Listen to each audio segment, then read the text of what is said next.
Welcome to FPTV New Releases, where myself, Andrew Sumner, and Forbidden Planet's mighty book buyer, Laura Dodd, are privileged to be joined by none other than the mighty Brandon Sanderson. How are you, mate? I'm doing all right. Yeah, things are good. Excellent. It's so wonderful of you to join us, mate. So what can you tell us about Rhythm of War? Well, I can tell you, if you haven't read the first 3 books already, you'd be really lost. This is book 4 of a 5-book arc. And each of the books in the series follow a flashback sequence for a certain set of characters. And this is the flashback sequence belonging to Venli and Eshonai, who are the Parshendi characters, and people have been waiting to hear about kind of their life and their backstory. And each of the books has this sort of flashback sequence. And so, this is their book. This is the penultimate book in this sequence. Wow, amazing. And so did you, with the Stormlight Archive, did you plot out the whole series in advance, or has it grown and developed as you've been writing? So I am more of an outliner. George R. Martin calls the difference as there are gardeners and there's architects. And I'm more of an architect. I really like to know where I'm going. And so I did have a pretty detailed outline, but things shift around while you're writing, right? You can never, even if you're a heavy architect like me, once you start writing, you find certain things work and certain other things don't work.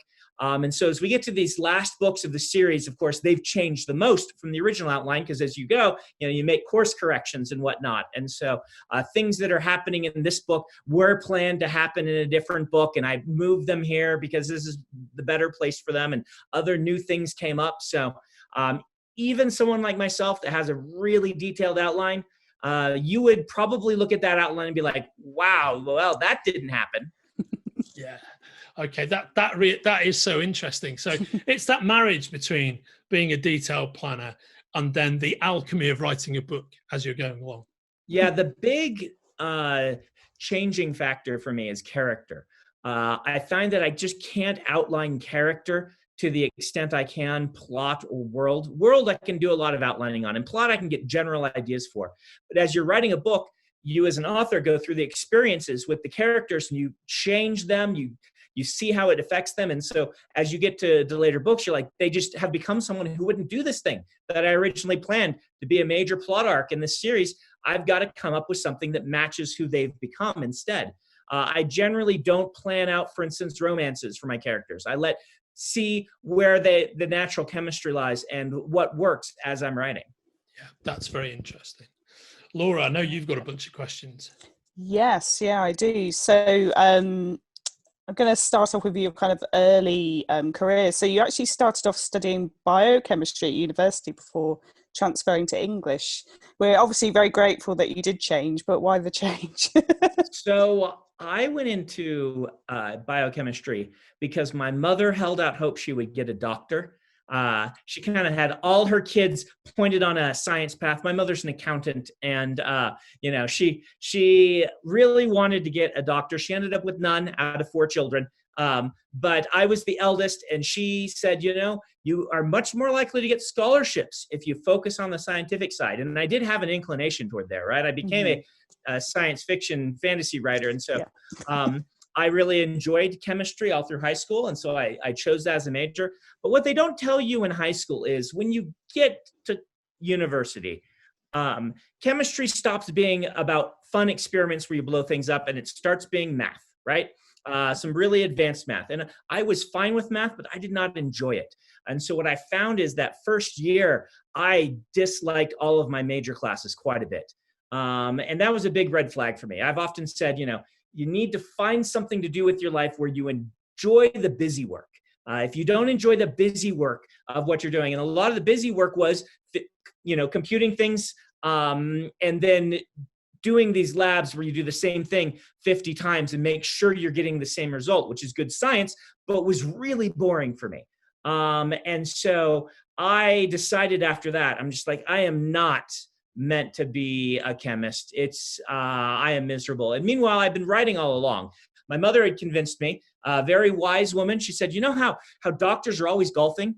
Well, you could be a doctor who goes and writes books instead of golfing. You'd have lots of free time. And she sold it pretty well. It was a good sell. And if I had enjoyed all of that busy work and things in biochemistry, then maybe, but I just did not. And I said, well, I'm young and I'm stupid. And if there's ever a time to try to be a writer, it's now. So I changed to English, which I thought you had to do. You don't have to do that, right? In fact, oftentimes a lot of writers, Stephen King says this, major in something that you just find really interesting and then use that to inform your writing. But I changed to English and I started writing books and haven't looked back since. Yeah, I can see that biochemistry's loss is the literary world's gain. So I think that has been, I think, has undoubtedly been the right move for you. And now your road to publication, you had quite a few rejections at first, right? And Elantris was your first book to be published. What was that road like for you? What were those early years like when you're trying to get a deal? Yeah, so I often say that I was pretty bad at this when I began. And I wrote 13 novels before I sold one. Elantris was my 6th novel, which was the one that sold. Number 6 sold probably because I'd learned to revise by then. The thing that really held me back was revision. I was not a good reviser. I didn't learn that skill. It's very common for someone like myself that's a meticulous outliner that you just try to get it right in the first try, and if you don't, you just move on. And that was one of the problems I had, is I would just move on, be like, well, I can write another book that'll be better, which was, meant that I was writing a whole bunch of okay books and no great ones. But it also did train me quite a lot in having good work habits and always starting a new project when I finish one and things like this. And so I'm thankful to that part of my early career. But the reason I got all those rejection letters was because I was a bad writer. And that's okay, right? Like, it was really nice to spend those 8 years, those 10 years or whatever it was, just writing and enjoying writing. Someone told me early on, like, your first 1,000,000 words or your first 5 books or whatever, people say different things, are usually pretty terrible. And some writers that bothers a lot. Me, it was very liberating. I thought, I don't have to be good for a while yet. And that's okay. And so I just enjoyed writing books. And by Elantris, by book 6, I had settled down into epic fantasy. Before that, I tried a bunch of different things in sci-fi fantasy. I tried a cyberpunk and a space opera and a comedic sort of, not a Pratchett-esque, more like a Bob Asprin-esque, dumb puns and things like that, rather than Pratchett's genius. But, I tried one out. And after I had done all of those and I'd written an epic fantasy as well, I said, well, if epic fantasy is my first love, that's what I'm really going to dedicate myself to. That's where I think I can make it, I can add to the conversation. I feel like I really know it and I had a lot of fun. And so books 6 through 13 were all epic fantasy. This was me searching for the series that would break me in. And really, it was about me learning to revise and also learning about the business, making contacts, going to conventions, listening to editors talk about the business and learning from, the things they say at conventions and whatnot. There's some wonderful conventions in the UK. And the editors, will just get on panels and be like, hey, here's what we liked from new authors this year. Maybe you can learn from that. And it just was really handy to hear them talking about it. And I refined my style during those years. I tried writing to market for a little while, which was a disaster. This is kind of fun because back in the late 90s, early 2000s, George Martin had taken off, and a lot of the editors were seeing this kind of low fantasy, grim, darkish, sort of gritty fantasy as the next wave of fantasy, and they were right. The editors were totally on target. They wanted something like George, but shorter and pithier. And I would be sending these books and be like, these are enormous, they're too long, and they're too high magic. This isn't what the market wants right now. Secretly, I know they were all hunting Joe Abercrombie, right? And so I tried writing what was essentially a Joe Abercrombie book before I knew Joe, before I got published, and it was terrible. I am not meant for that type of writing. I'm glad we have Joe and people like him to be doing that sort of thing, because the market really did want it. But those books failed, and that's when I started writing the Stormlight Archive. which is now the fourth book is out. I wrote that in 2002, the first book. And that was me just saying, you know what? I'm going to stop writing the market. I'm just going to write the book of my heart. Everyone told me my books are too long. This one's longer. It's more high fantasy. It's more magic, all of these things. And then I was writing that when Elantris sold. So I'm glad I had that little time where I got deviated and tried the whole right to market thing. So at least I knew what it was that it was like. And I knew I wasn't really supposed to be doing that. Yeah, very interesting. I mean, Yeah. you mentioned before about the planning side of your creative process, and I was wondering about given the fact that the Cosmere universe is quite wide ranging and it exists there throughout a lot of your work. Did that come to you fully formed? Was that something that you've developed over time? Is it both of those things? It is both of those things. So it's got an interesting history. For those who don't know, all of my epic fantasy books take place in the same universe, the Cosmere. I really love big epics. I grew up on Anne McCaffrey and Robert Jordan and some of these, I wouldn't even look at a series unless there were at least 5 entries in it when I was a kid, right? I'm like, and so I really wanted to tell a big epic. But the wisdom at the time, which was actually good advice, was editors were a little gun shy for big epics. The market was kind of saturated with them. And in the late 90s, early 2000s, a bunch of people tried to launch big epics, and they were really tough sells during that time. This is the time where Harry Potter was taking off, and some really interesting things were happening in various fields. And just with George Martin and Robert Jordan and Terry Goodkind and Robin Hobb all having these big epics that were selling really well, it was just really hard to launch another one. And so what I realized is also, if I wrote book 2 of a series and book 1 got rejected, I couldn't really sell book 2. And so since I was very career-minded, I really wanted to do this. All of those books were first books in a series. Whichever one sold, I could latch onto and start going. But because I love an epic, I couldn't help starting to connect them all as I started to write them. I'm like, all right, now that we've done this one, I'm going to do something about this character's backstory. Now that I've done this one, I'm going to go. And they were all on different planets because I like doing a new world building design for every book I do. It's just really exciting to me to be able to do that. With each book is going to delve into some part of the world, or it's going to start a new world. And so when I sold Elantris, I had been doing this for years. Now, when I wrote Elantris, didn't have any of it in my head, right? I added to it as books went. But by that point, I had written, what is it, like 6 books, 7 books, all set in this thing. And I was able to go to Elantris and kind of retrofit a lot of the stuff.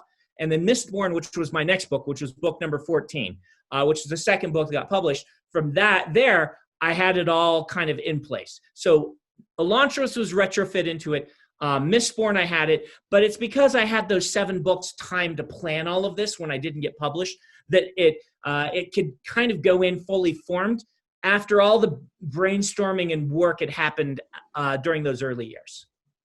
That's really interesting. Yeah, no, definitely. And you mentioned as well about Robert Jordan there. So obviously you had the opportunity to finish the Wheel of Time series after Robert Jordan's sad departure. How was this process? And are you excited for the TV adaptation? Yes. So how did this happen? I was a big fan of Robert Jordan. I didn't know him or his wife.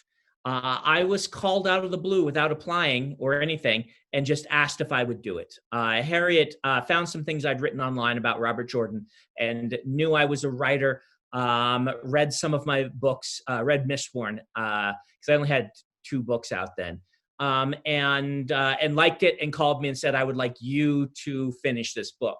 The Wheel of Time book that became 3 was not done enough to just if it had been like 90% complete, they could have hired a ghostwriter, patched it up and released it, but it wasn't done to that extent. And so they needed a writer. And Harriet, if you don't know, was Robert Jordan's editor before she was his wife. She was the editor on Ender's Game, Glenn Cook's Black Company, I think she was involved in. And she just did a lot of great stuff in the industry, well known as one of the great editors. And so she was the editor on the project. She gave me the books and said, basically, you need to be the writer. I can't be the writer. You need to write what you think works as the ending for this, using his notes and what he had left behind. And then I will come in and I will edit it, and I will make sure you stay on target for the feeling of the world and the setting and things like that. And so it was very liberating, actually. I felt like I had complete creative control as long as I could convince Harriet that what I was doing was the right thing for the series. And it was actually kind of nice because all of the pieces of Robert Jordan's book, he was not an outliner. He was a discovery writer. He was a gardener. And you would think this would be a bad match, but it was actually a really good match because being an outliner, I could take the scenes that he had written parts of, a lot of them were fragments, and I was able to sprinkle them through an outline and then build an outline around them that I felt really did them justice and did justice to all the plot arcs that hadn't even mentioned. He didn't have, he had a ton of notes, but the notes really didn't mention a lot of things that were relevant for the last books because he was a discovery writer. They would be things like, I think I'm going to try this and see where it goes, that sort of thing. And so I built this structure for these books, pitched it to Harriet. She said, write it, let's see. And I just wrote it like I would write any other book, except I would occasionally drop in scenes that he had written. And then Harriet went back through and did the line edit that really smoothed the prose over and kind of blended us. She's like the blur tool in Photoshop, blending our different voices together and things like that. It was a fantastic experience. I learned a lot from Harriet. I had a lot of fun. I felt like I got to help one of my mentors, even though I had never known him. He was one of the authors I was writing for quite a long time. I often use the metaphor. I felt like Sam picking up the ring for a little while, right? And finishing a little short journey, and then the epilogue to the last book. Actually, he wrote before he passed away. So then I handed it back, and they did ask me to be a consultant on the television show. I don't know if they're going to, they have lots of things going on. Basically, all I've done is read scripts and offer feedback. That's some extent of being a consulting producer for this. And I don't know if any of my feedback is useful to them. I talk to Rafe, who's the showrunner, and then I send him my feedback. He asks some questions, and he's a really smart guy. And then I see, I'll see when everyone else does whether any of the feedback was useful to them. Screenplays look really good. I've been very impressed with the storytelling in them. Yeah, we can't wait. It's such a shame so many things have been delayed, obviously, from this year, and like the June film has been delayed. So there's lots of things, lots of lovely sci-fi fantasy adaptations coming, and hopefully everything's coming next year. Yeah, they were filming right in the middle of this. They had 2 episodes left, and then coronavirus hit. Yeah. And so who knows what, they were going to be finished. Probably they were going to be finished in June. And I don't know if they're even finished yet now. Yeah, so. Same with all the Marvel TV shows. To me, Brandon, that's so interesting to hear you talk about. One of the other things I do is I edit the Mickey Splains My Camera series, which is written by Max Allan Collins. We do a bunch of crime fiction with one of our imprints here, and that's a case of doing exactly the same thing, completing partially finished manuscripts or fragments of ideas and whatnot. So listening to your process, that's quite a familiar thing to me. It's interesting, the parallels, even though the field of fiction they're in is very different. What that process is like, I think, is it's kind of like going on a magical mystery tour almost, and carving your way through those storylines. I think you've done a fantastic job with the Jordan stuff, and you should be very proud of it, actually, mate. Definitely. It was really a learning experience, but it was also just a lot of fun. Yeah, definitely. No, it's awesome stuff. So, Laura, I think we've got time for one more question for the new releases arc before we flip over to going through some of the fan questions that we've accrued for this meeting. So, choose carefully, Laura. What do you want to ask? Oh, it's always tricky to choose. I'm going to choose. Can I choose 2? Yeah. Okay. So the Writing Excuses podcast, which is brilliant if anyone hasn't listened to it. So you've had obviously many presenters and different guests over the years, including Cory Doctorow, who we spoke to a few weeks ago. So what was your idea behind starting this? And do you find it a good way to give back to the community? Yeah, so Writing Excuses, I started, it's been like 12 or 13 years ago now, where I started to get into podcasts. This is when podcasts were taking off. And I was searching for a writing podcast. And I know there are other ones out there, but at that point, I just could not find one. And I thought, well, my brother actually was really into them. And he was our producer on the early episodes because he was getting some media classes and things like that at the local college. And so he pitched me on doing a scripted thing. He wanted something like, Welcome to Night Vale or something like that. And I was not willing to write that. It would be a lot of work. Plus, it's not something I'd done before. It's more like a teleplay sort of thing. And so I said, I can't do a scripted show. But if you really want to do this, I think that I could do a writing podcast.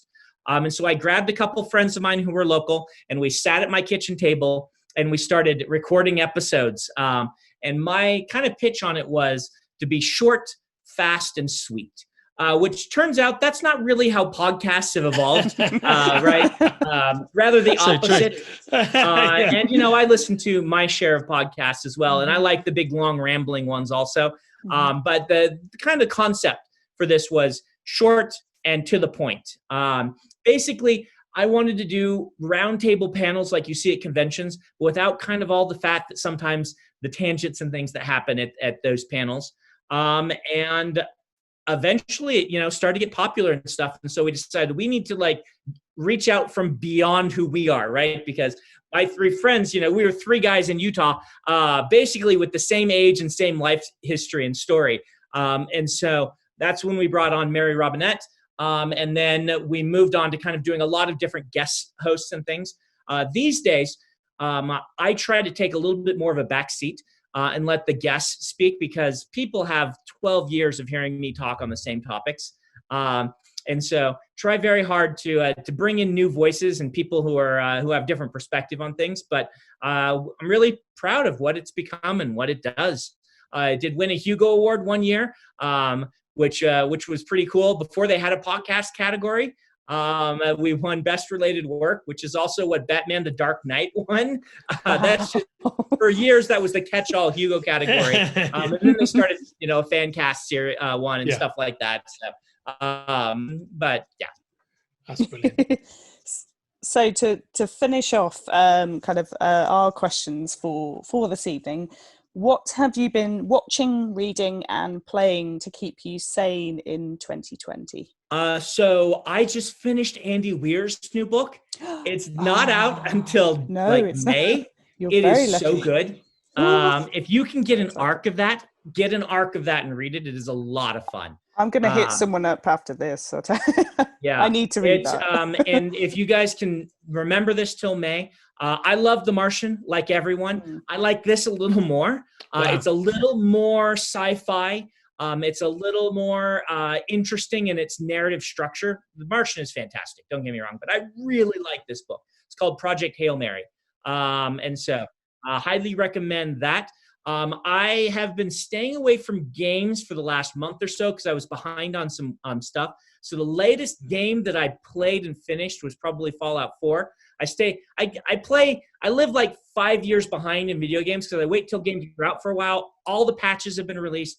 All of the DLC has been done, and then I usually play games. So I had been keeping Fallout 4 kind of in my back pocket for a while, waiting till the right moment. And when I finished the Stormlight book in July, I said, all right, I can play this now. And I played through that. Recently watching, I finished season 4 of The Good Place with my wife. Great show. Again, yeah, so good.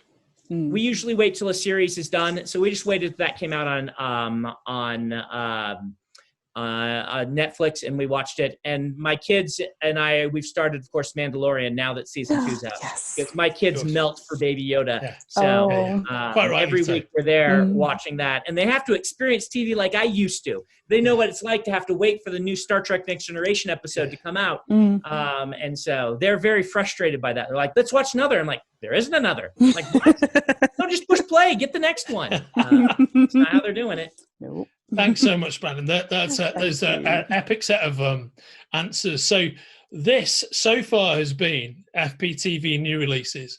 Where we're talking to the supremely talented Brandon Sanderson about the latest entry in the Stormlight archive, which is available for order on the links attached to this interview, and that is Rhythm of War. And now we're going to segue neatly into the fan questions we've been accruing via Twitter for Brandon. And these kind of oscillate on about a ratio of 1/4 to 3/4 between general writing questions being 1/4 and very specific book questions being 3/4. So I think I'll try to talk around any spoilers, but just warning that's to those exactly who are what I was going to ask. Yeah. There's Right a on. chance that there will be spoilers. These detailed fan questions often have minor spoilers for books. Of course, I respect and appreciate that. So I appreciate your cooperation and not ruining your work for the people who are inspired to pick it up. So I think we will start with a specific book question, and that's it's a quite straightforward one from Ethan, and that's, what's the word for Lift's name in her language? So I don't know the actual word. I haven't written it down. But her name is, I am translating the meaning of her name. They're not saying lift, and I'm just like, it means to elevate or raise up. So let's go to this next question. So if the Lord Ruler was able to enter the Well of Ascension a second time, what would he have done with its power? Oh, and that's a question from Matthew. Mm-hmm. Okay. If the Lord Ruler were able to enter the well a second time, well, he probably would have tried to fix and tweak a few of the problems that were happening, but he had learned not to do too much.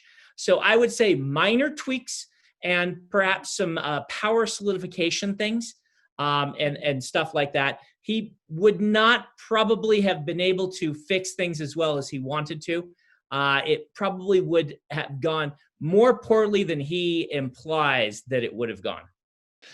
We've got a general writing question from the brilliantly named Twerk Dad. And Twerk Dad asks, when developing your hard magic systems, do you actively seek out loopholes to use as story beats? Yeah, loopholes is probably the wrong term. One of the things I love about science is the holes that exist in science. Things like Einstein not being able to reconcile general and special relativity, right? The fact that Newton thought that alchemy was a thing and spent part of his life trying to make it work. These little things where we don't understand the science. It's not that the science has a loophole. It's that we haven't been able to figure out why this works like this yet. Why, what happens when we do this? What happens when we do this? Wait, there's this third thing we do that does not fit the pattern. What's going on? Quantum mechanics and things just really fascinate me for those sorts of reasons, that there are so many questions to it. And so I do try to intentionally build into my magic systems questions. For those who haven't read my work, I do approach, I'm writing fantasy. It's not like I'm writing something that is science-based, but I do try to build my magic systems so that they follow the scientific method in world, that they're a new branch of science in the worlds where the fantasies are taking place. And so with these different magic systems, I look at these things and say, what don't we understand about our world that I could create parallels that they don't quite understand, that they could kind of level up as a society, figuring out the next kind of the invention of calculus, answering some questions like Zeno's paradox, right?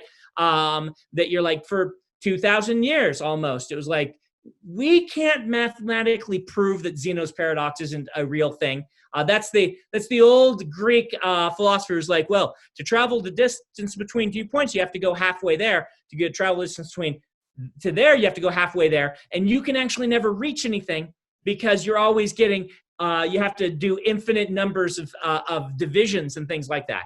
And granted, not a mathematician, but we eventually could answer that with math. We couldn't during Greek times. I love stuff like that. And so loopholes, no, but misunderstandings by the people who are studying the science of these worlds, a lot. So we have another question from David asking, what are your plans for the Stormlight series? So Stormlight Archive is going to be 2 5-book arcs. So this book and then one more kind of finishes off the first arc. And I divide the arcs based on the characters who are getting flashback sequences. Epic fantasy it's my favorite genre, but if it has a weakness, one of the big problems is a lot of epic fantasy series start to meander in the middle.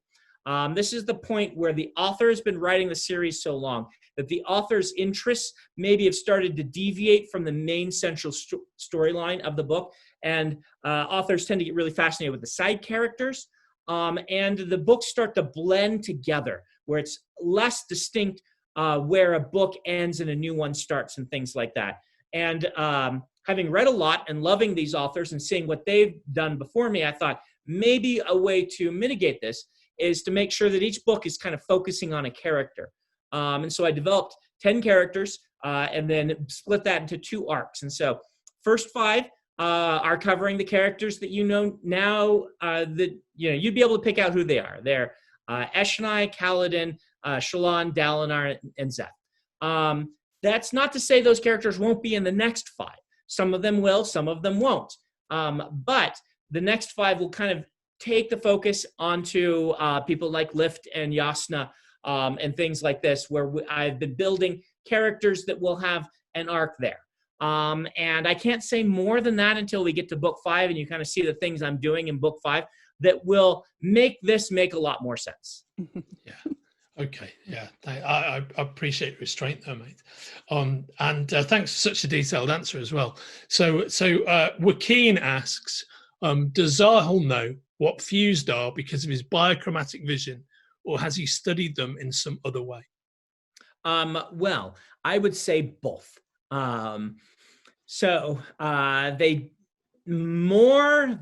studied what they are and learned about them. He has certain sensory things that definitely give him some advantages for various reasons. But I would say if he's leaning more on his previous experience than he is on those senses. So there you go. Yeah, thank you. Fair enough. Trevor asked about your writing processes. So when you kind of start a brand new series, how do you approach that to writing another book within a more well-established series? So I am always looking for the conflict, and I'm looking for the places where people have friction with their world, with their culture, and with each other. And when I'm building a new book, a new series, a lot of my focus is on how are the people in this setting interacting with the setting. One of the reasons I write fantasy is because interaction with the setting is a major theme, right? Books are about character, at least most books are.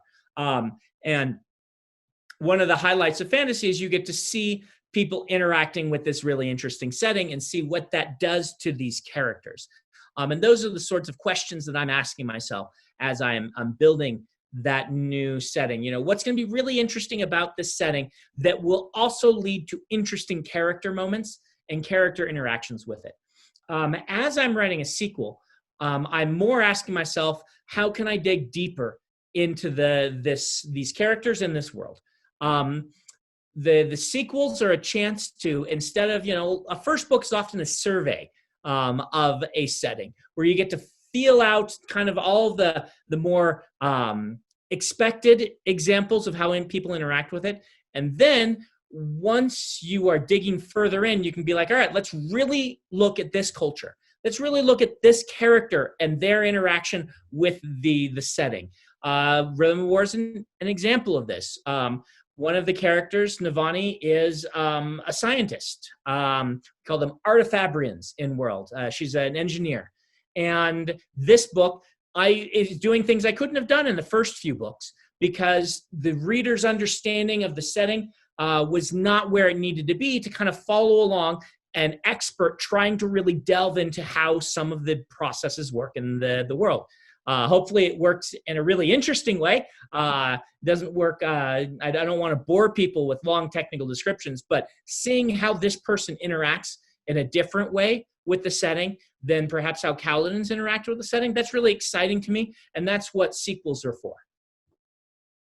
So we've got next from Florian. Will Wax and Wane 4 come before the next Stormlight, or Stormlight 5 actually? So yes. A few ahead. So yeah, I'm finishing up Skyward 3 right now. My goal is to have that done by January. And then Wax and Wane 4 will be my next book. If I'm really on the ball, I will do that and get Skyward 4, which is the last of the Skyward series, done before I work on Stormlight 5. Goal is for Stormlight 5 to be 2023. And so Skyward next year, and then Wax and Wane, and then hopefully Skyward, last one, and Stormlight in the same year, but we'll see. Thank you, mate. And we've got another general writing question, and this one's from Laura Jane Dodd in London. And it's, do you have much input into the cover design process? So these days I do. I have proven myself to the publishers as being able to give valuable feedback on covers, and I have reached a sales point where my feedback is a little more important for them to listen to, let's just say, than it was when I started. But even when I began, I felt like my publishers both did a really good job listening to what I wanted, what I liked, and finding something that matched that. The big danger is authors tend to look at covers as an illustration of the book, which they are not. Covers are a movie poster for the book. Just like a movie poster might include a scene that never really happens in the movie, that's a composite of putting together a bunch of different ideas to evoke the right feeling. A book cover's job is to get the right audience interested in that book and to evoke the right feeling for the book. And so authors tend to look at a cover and be like, she's not left-handed, she's right-handed. This is a terrible travesty. Where in reality, that book cover, it doesn't matter if they got the sigil right or things like this. It's attracting the right audience. It pitches the book the right way, and that's the important thing. And so the art directors at publishers have learned to navigate that world with authors, and to kind of keep the authors pointing the feedback at them rather than at the artist directly. Now that I'm where I am, I have an in-house art director who works with the art directors at the publishers, and we work very closely with them. And a lot of my U.S. books, the publisher just says, you go ahead and pick the cover artist and deal with it. You have an art director in-house. Kind of nice in the UK. One of the things that's nice about the UK is the UK publisher, Glance, prefers to use the same illustrator for all of an author's books, whereas Tor's philosophy is different illustrator per series to distinguish the series, which means that we don't have to find a new artist every time we start a new series in the UK. We just go with the same artist who's been doing wonderful work for us for the last, 15 years or whatever. And the books all match on the shelf, and we tweak, design elements for a given book series, but same illustrator, and fans really like that. In fact, there are a lot of US people who buy the UK editions because they want them to all match on the shelf. Yeah. I love the specificity of your answer there, actually, Brandon, because we've asked that question to other authors. And what has amazed both Laura and myself is we've actually talked to authors who don't even know the name of the artist who illustrates their books, which I find amazing. I just don't understand how that could possibly work. But you're on the opposite end of that spectrum, which seems to make complete sense to me. Yeah, we like to talk to the artists. I mean, it's the Stormlight Archive in particular is a different beast of a book series because I wanted them to be heavily illustrated. Um, I remember reading The Hobbit back as a kid and loving the fact that Grandpa Tolkien put this map in the book that was the same map that they carried, right? Like that's a piece of ephemera from the world. It's not just a map to have a map. It's a map to say, look, you have a piece of lore from this world in your hands. And I've always felt that that modern adult books don't include enough illustrations. Kids' books get all the illustrations, and so with the Stormlight Archive, Shalon is a natural historian. We said we're going to put her sketches in the book. I want to have someone actually sketch the things she says she's drawing and put them in. So we usually have 30 illustrations in a Stormlight book, and so I needed an art department in-house to be able to make this work. It was not something I could reasonably expect the publisher to do. They just didn't have the capacity to do this, and so that's when I hired Isaac. And I now have 2 full-time artists on staff working for me, whose only job is to make the books look really nice on the inside. The cover we usually let the publisher still do, or we work with them because they know the market. Like we don't know the UK market. We don't know what's going to work as the movie poster for readers in the UK. And so we defer to Gallant and things like that. But for the interior art, we've got our artists and we have people we just really like to work with. And we always like to try a few new artists every book and things. So we watch the fantasy art that comes out, the people who send fan art, the people who do magic cards, because I love Magic the Gathering. And we just kind of start snatching them up now, and have them do pieces for us. Yeah, fantastic. So we've got a question from Lils saying, what is your favorite of the non-Cosmere books that you've written? Favorite of the non-Cosmere books that I've written? It is probably Skyward. Skyward's the one that clicked. Once in a while, you have a book that just clicks, right? Now, hopefully the ones that don't click still work, right? Some books you just have to toil and sweat over. And fans usually can't tell which ones are that. But once in a while you hit like a chord that you didn't realize was resonating inside of you, that you've been waiting to write this book for a long, long time. And Skyward was one of those books that just clicked and resonated. And that was good because Skyward came about because I pulled a book from my publishers. I was writing a different book called The Apocalypse Guard, and I didn't think it turned out good enough. And so after the 3rd draft and feeling like it just was not there, I needed more time to revise it, I told the publishers they couldn't publish it. And they had expected a Brandon Sanderson book, and they didn't have one. I said, I'm going to write you a new book because I've got another idea.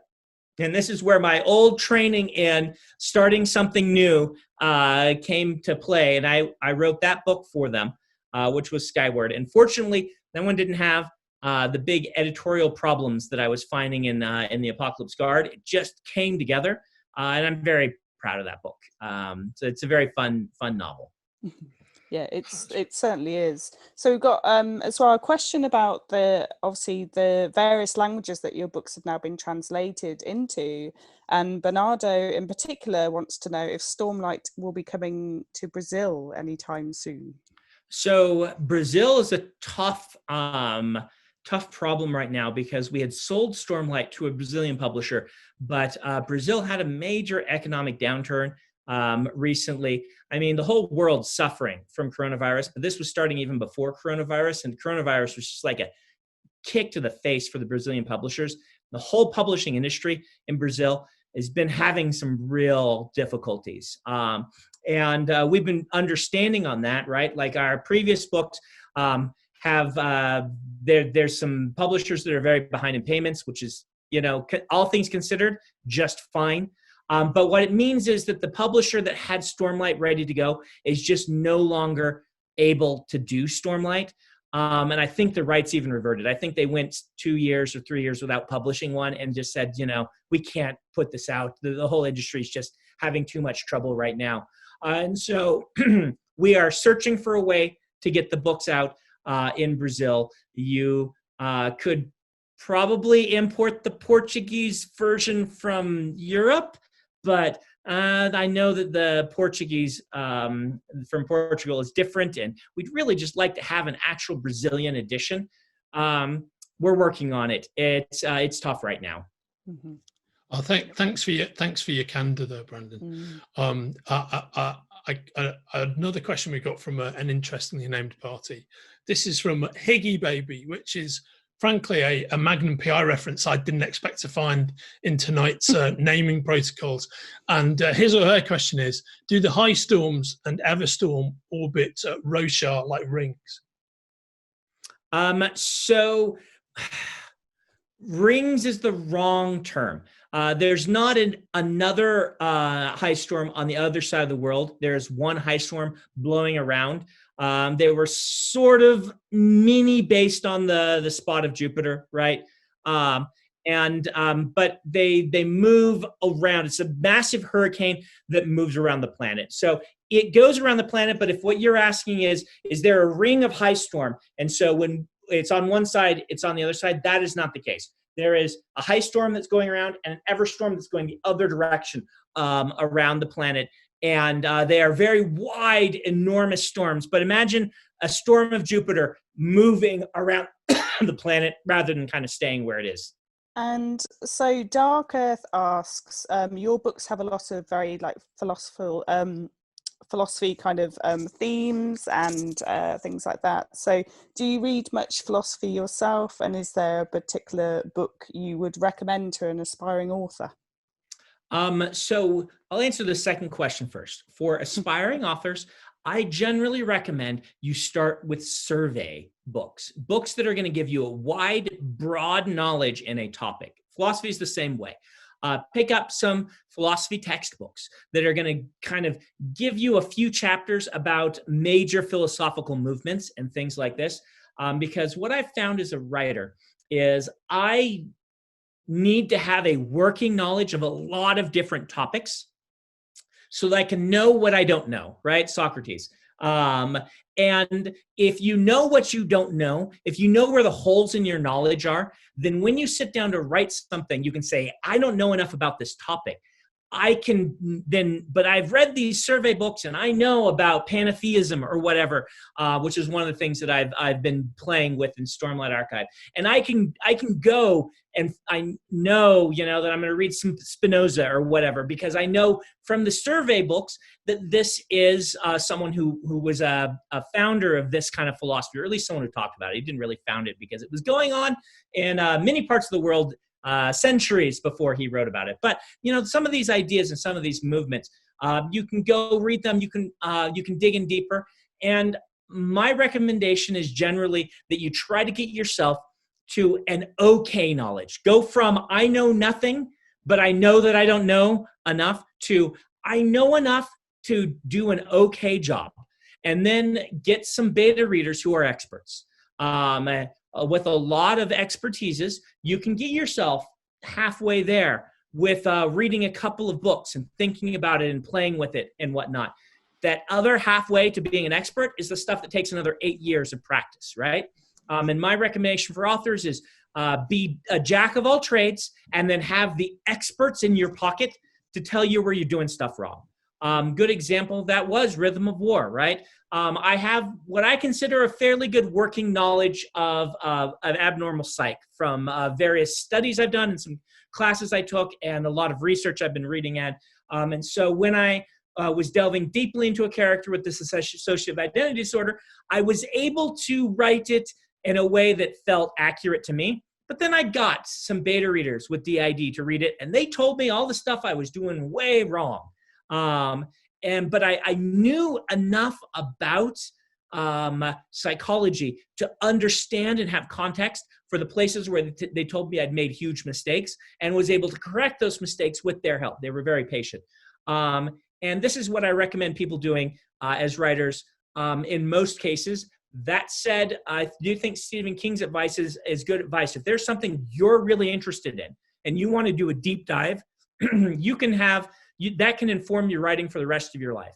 George Martin, being a medieval historian, has certainly been a big help to him in his career. And likewise, if there's something you're really interested in, you can find a way to make your book stand out. Whatever that is, it can be one of your signature marks. So don't be afraid to study and get into something and be a nerd about it. That's what we're doing here, is we are super nerds, and then we use our super nerd powers to write stories. Oh, well said. Speaking of on that theme of super nerd, I've got a pretty super nerd question here for you from Nick, which is we all know Hoyt appears all over the Cosmere. Will Hoyt ever get his own novella? So Hoyt will actually have a novel series. So for those who don't know, one of the connecting threads for the Cosmere is a character named Hoyt, who pops up in all of the books at some point or another, is at least referenced. And in many of the books, he's on screen. And he was involved in the foundation events that started the Cosmere in world. I don't generally do prequels, not a thing that I really like. But one thing I have promised fans is I will write Hoyt's backstory as a novel series eventually. It will be the next to last thing that I do in the Cosmere. So it's still a ways off. It'll come right before kind of the big finale series, which is going to be the final Mistborn series. Brilliant. I'm sure Nick will be very pleased with that answer. Yeah, definitely. And we have a question here as well from Nino saying, what is the most difficult part of crafting the story outside of the world building? So the most difficult part of crafting a story, there's a lot of different places I could go, because there's difficult parts at every point of the process, and they're different difficult parts. But I would say if you're writing the first draft or an outline, making sure that your characters have emotional arcs that are actually part of the story. One of the things I see that a lot of writers, new writers messed up, and I messed up early in my career, was that there was the main characters weren't always deeply attached to what was happening. It was like you'd have this character observing the story, and sometimes they get wrapped up in it, but they weren't emotionally invested enough in what was happening. And making sure that you make good on those character arcs, that the characters are working, that you're making promises and fulfilling those promises. During first draft, that's one of the things I am focused on most. I don't care in first drafts about foreshadowing. I don't care if I'm getting setting details right or even timing details right.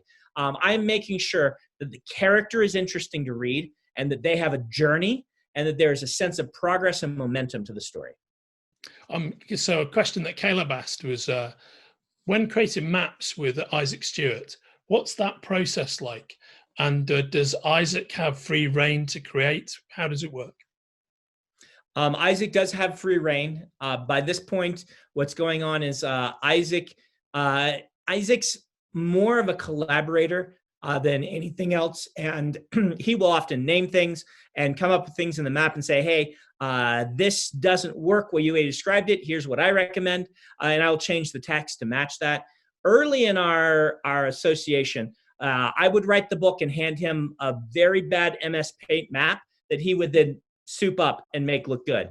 Nowadays, I don't even do that. He reads the book, creates the map. Oftentimes he's creating the map while I'm working on the book, or he's create a map that I am using as a guide while I'm writing the book.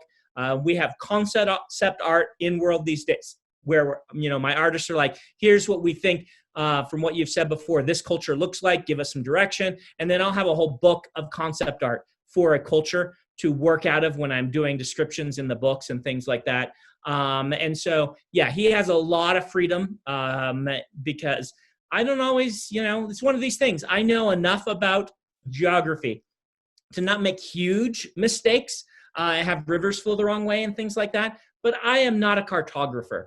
And so having Isaac around is really handy for some of these things where he says, I don't think people could get between this point and that point in the time you have said, Brandon, because, of the terrain you've talked about here. And so we have to go rework the story to better match and things like that. And so very handy to have around. And like I said, these days, he just reads the book and then starts doing sketches. Brilliant. Fantastic. Yeah. I think we're hoving in on our last two questions, right, Laura? You agree with that? Yes. So Yeah. I think the last question should be the headwind question. Right. Yes. Okay. Yeah, So definitely. over to you. So I will ask before, because you can do the last question. It is brilliant, the last question. But we've had a lot of people asking about the various adaptations for your works. So I think Fox acquired the rights to the Reckoners series. Is there any news on that front? No, and Reckoner's lapsed. It's back with me now because the Disney acquisition of Fox. Right. Once that happened, they were not going to do a superhero series that was not Marvel. I don't blame them. So that's lapsed. There's not really any big news. The whole movie industry is stalled right now, right? I have lots of interesting things in the works still, but nothing that is exciting to fans because, it's all early stages. Like, a lot of things are reset and just kind of starting over and things like that. And really, honestly, it's going to take a few years before the industry is back on its feet. Yeah, well said. I think that's exactly right. And here is the closing question from Headwind, Brandon. So, how did it come to pass that you got to cut your wedding cake with a sword?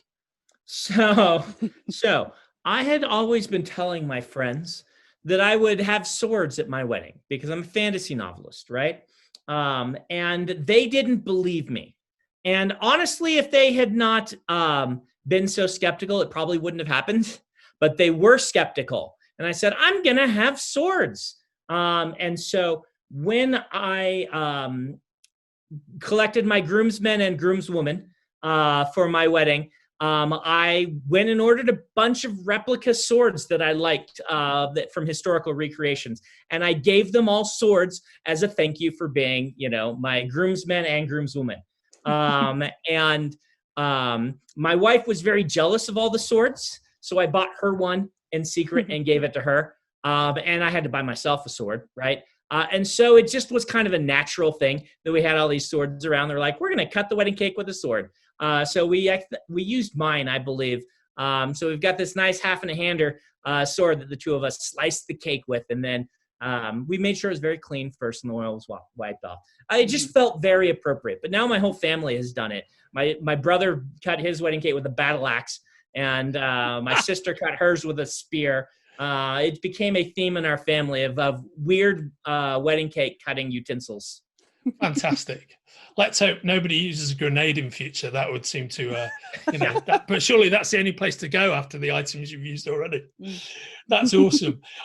So I'm Andrew Sumner. This is the mighty Laura Jane Dodd, and this is FPTV. We've been privileged to be joined by this supremely talented and supremely entertaining Brandon Sanderson, brilliantly sandwiched between Orthanc and the Apollo Saturn V, which we appreciate. Thank you very much, mate. And we've been talking about the latest in his epic Stormlight Archive series, Rhythm of War, which you can order from the links attached to this interview. Brandon, thanks so much for answering the fans' Q&As, and thanks so much for joining us this evening, mate. Yeah, thank you. My pleasure. Thank you.